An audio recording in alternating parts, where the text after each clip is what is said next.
राहबा तुये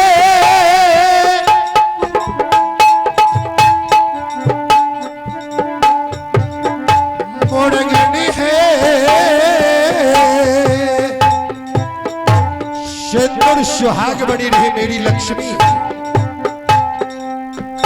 खन छन शान के काया अर्धांगनी है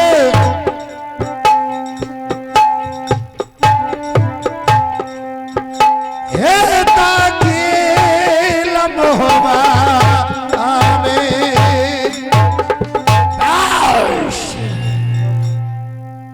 भोला हाँ सेमिनार थे। आज देख रहा हूं कि चेहरा उदास और जमीन पर सिंहासन छोड़कर बैठी हुई है। भोला अगर मैं कहीं से शिकार खेल के आता हूं या सैर करके रुदल आता है तो केवल तुम्हें देखकर रुदल इस राज मोहब्बा में खुश रहता है। तोड़ा नहीं देखे छियै त दिल नहीं लगे छै सुंदरी हमार।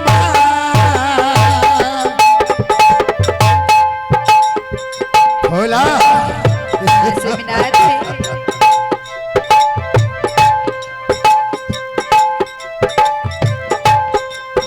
तोड़ा नहीं देखे छियै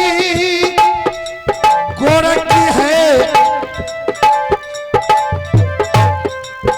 दीना नहीं लगी।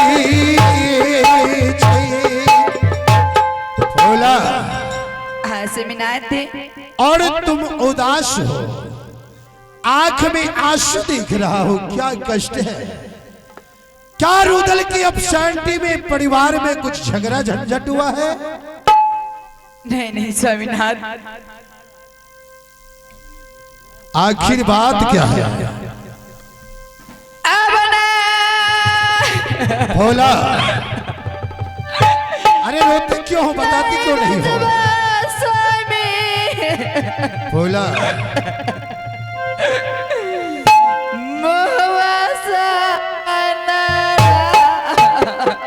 कुछ समझ में नहीं आ रहा है।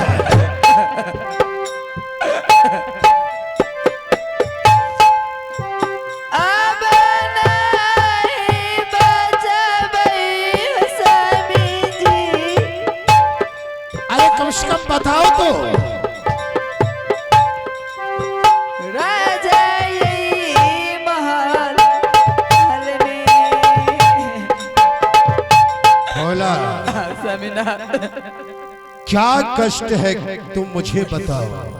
सेमिनार हाँ बिना मुझसे साथ कीजिए सेमिनार। हेलो वाह कितना आवाज दे रहा है मैं। भोला सेमिनार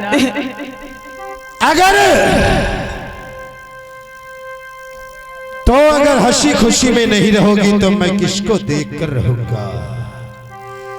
और इस राज मोहब्बा में जब से तुम्हारा दोला उठाकर राज मोहब्बा लाया हो ना जाने उस दिन से कुछ राज मोहब्बा की शोभा ही अलग हो गई। आज तुम कहती हो सत्य करने के लिए क्या अपने पति पर विश्वास नहीं है तुम्हें? हाँ सेमिनार थे। विश्वास है लेकिन आप एक बार मुझसे साथ कीजिए सेमिनार थे। अरे पगली मैं तुम्हारे साथ सत्य करूंगा उसके बाद बताएगी। हाँ सेमिनार मुझे भी एक लालसा लगा है सेमिनार। ठीक है तुम्हारे लिए रुदल कुछ भी करने के लिए तैयार है क्योंकि तुम्हारे लिए मैंने एक मौज कटाकर औरत का रूप धारण करके दोला उठाकर मैंने लाया था लड़ झगड़ कर। रघुकुल रीते सदा चली आई है मुरंगनी प्राण जाए पर बचन नहीं जाई।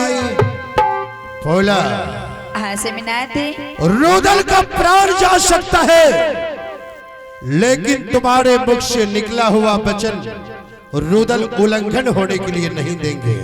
क्यों नहीं स्वामीनाथ? क्योंकि तुम मेरी धर्म पत्नी हो। मर्द की ताकत एक औरत ही होती है। औरत मर्द के लिए सर की छत्र छाया मारी गई है। बोलो भूला, सुनाओ क्या कष्ट है तुम्हें? स्वामीनाथ, हाँ, किला सिरसा से ने राज्य महोबा मौसी जी आए थे स्वामीनाथ। मौसी जी आई तो बहुत अच्छी बात है, लेकिन उन्होंने कहा क्या? स्वामीनाथ, बोला बड़ी दीदी की देखा ना, उसको चेहरा के बोला अच्छा है, और मेरे चेहरा देखते मौसी जी थूक के चले गए स्वामीनाथ। समझ गया रुदल कि तुम्हारे चेहरे को देखकर थूक दिया कि तुम देखने में अच्छी नहीं लगती हो। हाँ स्वामीनाथ। इसीलिए तुम उदास हो इस राज मोहब्बा में। बोला हाँ स्वामी। इसमें अफसोस करने की बात नहीं है, क्योंकि ऊपर वालों का दिया हुआ यह सुंदर शरीर है। कर्ज में यह नर्तन मिला, इसको तूने गंवा दिया।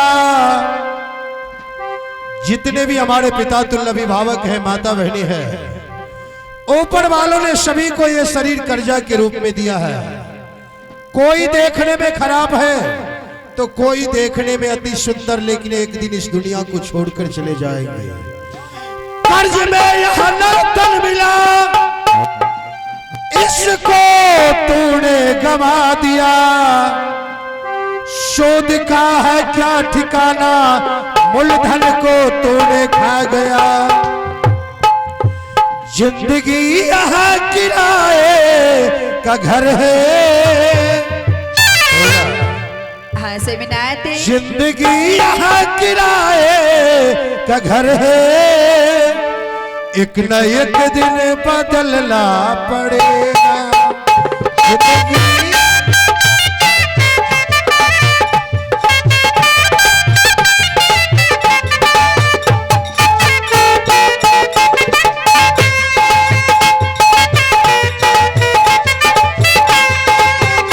मौत जब तुमको आवाज देगी, घर से बाहर निकलना पड़ेगा।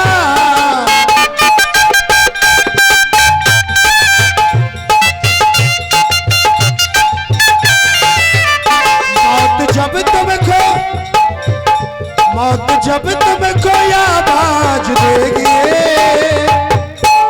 मौत जब तुमको आवाज देगी, तो घर से बाहर निकलना पड़ेगा। जिंदगी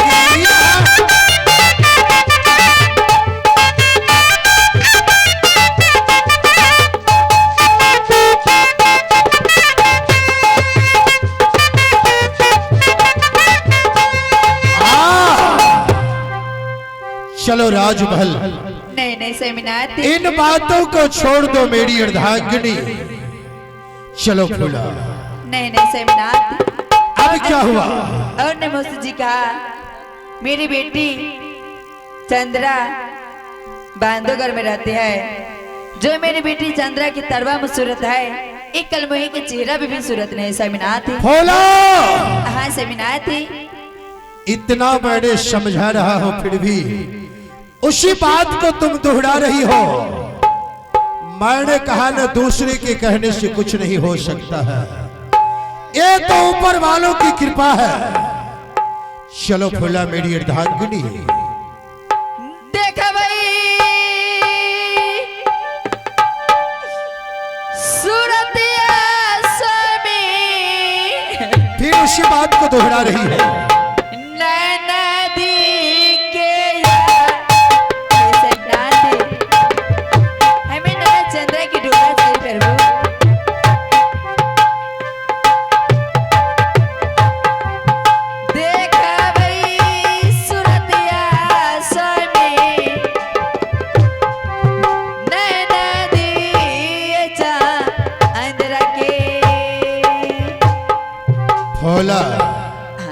स्वामीनाथ। बहन चंद्रा की बातें को छोड़ दो, तुम एक नई नवेली दुल्हन हो और मैंने तुम्हें बार बार समझा रहा हूं, हर किला जा सकता है रुदल, लेकिन मैं बांधवगढ़ कदापि नहीं जाऊंगा। बांधवगढ़ जाने से रुदल इनकार जा रहा है मेरी अर्धांगिनी। भोला मुझे क्षमा कर दो, मैं बांधवगढ़ नहीं जा सकता। क्यों स्वामीनाथ, आप तो कहते थे हम एकावनों के ना के रंगबाज है, लेकिन आप बांधवगढ़ जाने से इतना क्यों डर रहे स्वामीनाथ? भोला, हाँ स्वामीनाथ। मैंने तुम्हारे साथ सत्य किया हो कि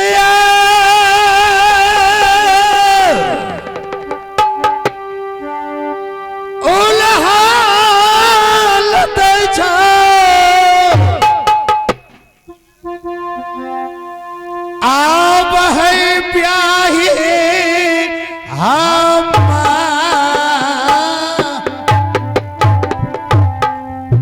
भोला। हाँ स्वामीनाथ। तो मुझे उल्हन मत दो मेरी अर्धांगिनी।